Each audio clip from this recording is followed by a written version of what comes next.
After 3 failed attempts to pick a Speaker of the House, the U.S. House of Representatives will now have to get back to work tomorrow and try it all again. But where does this go from here? Joining us now to discuss is Bryan Smith, a political science expert and professor at St. Edward's University right here in Austin. Thanks for taking the time with us.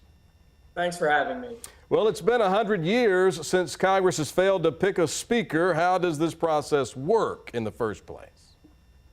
Historically, what happens, each party puts forth a nominee. There's enough members of one party to elect that person as speaker. What's happened today is both parties put forth a nominee, but the Republicans are not unified behind their choice, and there's not enough Democrats to have a majority, so we keep having votes. The House of Representatives cannot conduct business without a speaker, so they're going to have to keep voting and voting until one person gets 218 votes.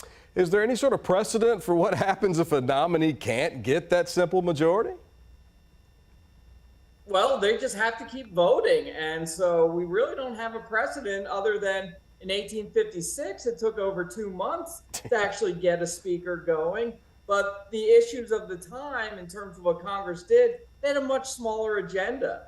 America won't stand for not having a functioning government, so the parties are going to have to figure out how are they going to get somebody to 218 votes. All right, we know there are discussions probably taking place as we speak all night tonight. What's it going to take for the Republican Congressman Kevin McCarthy to get that vote he needs?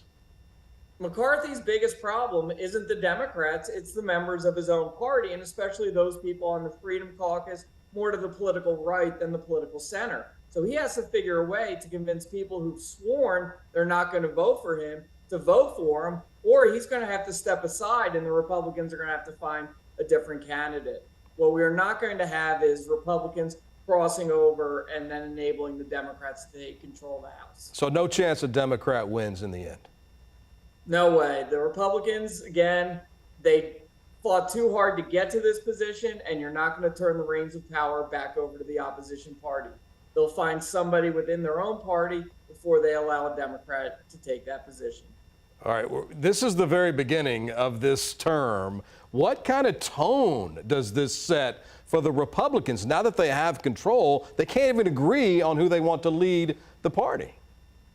It isn't as bad as it seems, simply because the Republicans didn't get elected promising a sweeping legislative agenda that was going to enact a whole bunch of new policies. They got elected by saying, we're going to stop the Democrats, and they're still going to be able to do that, provided that they get a speaker. And also the people who are most against Kevin McCarthy are also the people who are most against the Democratic agenda. So the Republicans, once they do get a speaker, will rally around the fact that they're not Democrats. But right now, they're airing their party's dirty laundry in a very visible way. Congressman Jim Jordan from Ohio has said multiple times he doesn't want the job. His name was in the third vote today. He received, I think, 20 votes. Can a person that doesn't want the job ultimately get the job? We've seen more often than not, people who say they're not running for president actually are. And in this case, Jordan is a compromise candidate. So if he starts gathering votes, people might start really talking to him and saying, you know what, for the good of the party, this might be something that you might not want to do, but you have to do. And for the Republicans, the longer this goes, the less time they're going to have to take care of their legislative agenda, and the worse it looks for the party.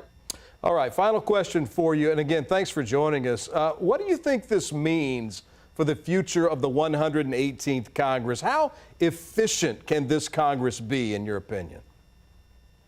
We know right off the bat that the parties are very close in number, so there's not big sweeping majorities on either side, which means that there's going to be a lot of close votes. We also know that it's divided government, with the Democrats holding the House and Senate. So when we look at this Congress, it's the kind of gridlock that I think we're going to see for the next 2 years, but it's actually starting on the very first day.